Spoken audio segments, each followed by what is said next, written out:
Good evening, grandkids. Grandpa here with another Bernstein Bear book.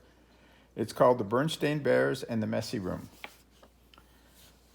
When small bears forget to pick up, store, and stash some of their favorite things, end up in the trash. Oh dear. From the outside, the bear's treehouse, which stood beside a sunny dirt road deep in bear country, looked very neat and well kept. The flower bed sparkled with red, yellow, and blue tulips. The woodwork was freshly painted and in good repair. The grass was cut, and the vegetable patch was properly weeded. Even the bird's nest, which perched on one of the tree house branches, was well trimmed. The inside of the bear's treehouse was neat and clean too. The pictures were straight, the piano was dusted, the kitchen was spick and span. Even the basement was neat and clean. And if you think it's easy to keep a treehouse basement neat and clean, well, you've never tried to do it. Yes, the bear's treehouse was a lesson in neatness and cleanliness, except for one place. Brother Bear and Sister Bear's room. It was a mess.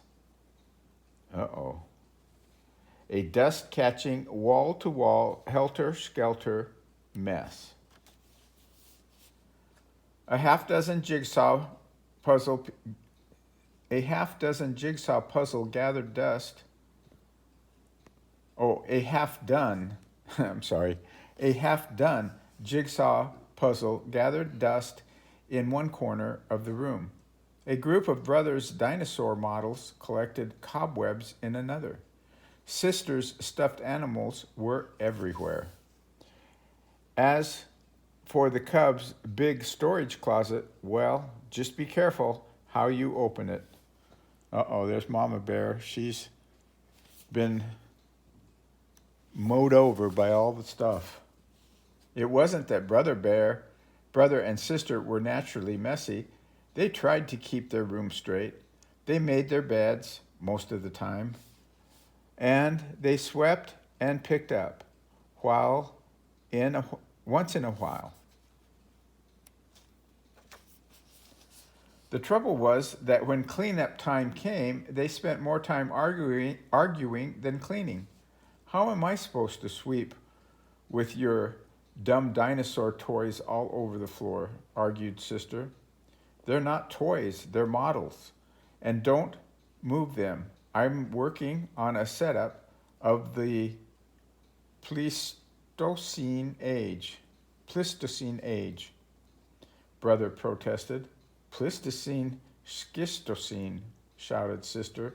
Not only was brother and sister's room a mess, but brother and sister were getting to be a mess too, always arguing about cleaning up chores instead of sharing the job and working as a team. You can tell Mama Bear's about had it. What usually happened was that while the cubs argued about whose turn it was to do what, Mama took the broom and did the sweeping herself. And she often did the picking up too. That was the worst part, the picking up and the putting away.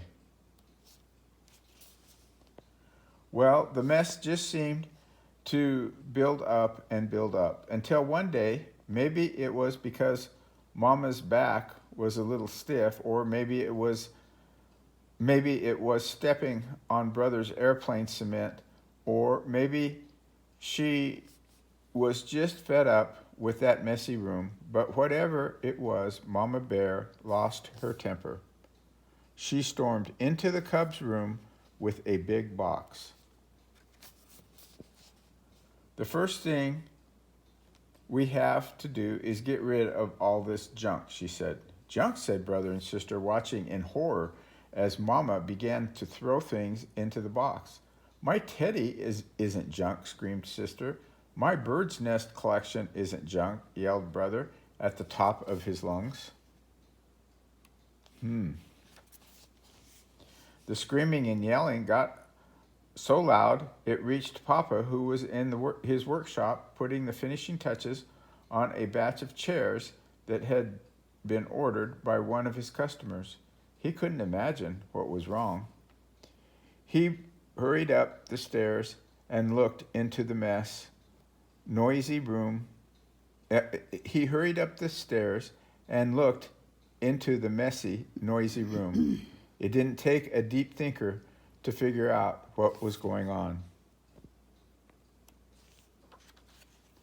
Quiet! Papa got Mama's and the cubs' attention and called the family meeting right then and there. Now, the mess has really built up in the room, he said. In fact, it's the worst case of messy buildup I've ever seen.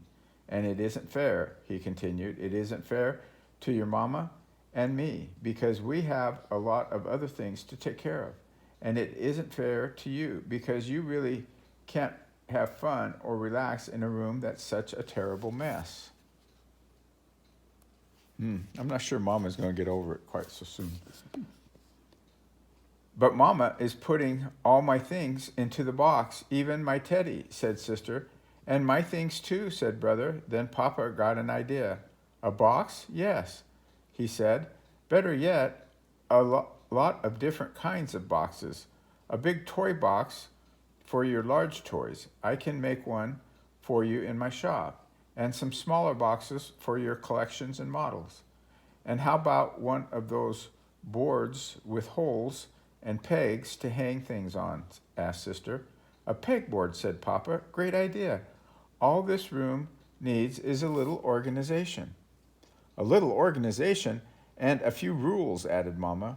Rules about more sweeping and less arguing and not leaving things to gather dust and cobwebs. Papa set to work making a fine big toy box and a large pegboard, while the cubs and Mama sorted out toys, books, games, and puzzles and put them into boxes that fit neatly into the closet. Every box was clearly labeled. Some of the cubs' things did end up in Mama's big throwaway box. Not Sister's teddy, of course, but some of Brother's bird's nests, the crumbly falling apart ones. It was a very big job cleaning up all the messy buildup, but after a lot of straightening up and putting away, the job was finally finished. Wow, said Brother, that was quite a job, but it was worth it. It looks like a whole new room, said Sister. The cubs were right. Boy, look at that. Toys, pegboard, shelf with all of the prehistoric animals, chair. Boy, that is nice. And Papa had been right too. It was so much more enjoyable to live in a neat, clean, well-organized room and so much more relaxing. It wasn't as exciting to open the big storage closet now, but it was much more practical and a lot more fun. Did it keep going? Mm-hmm. Okay. Night-night.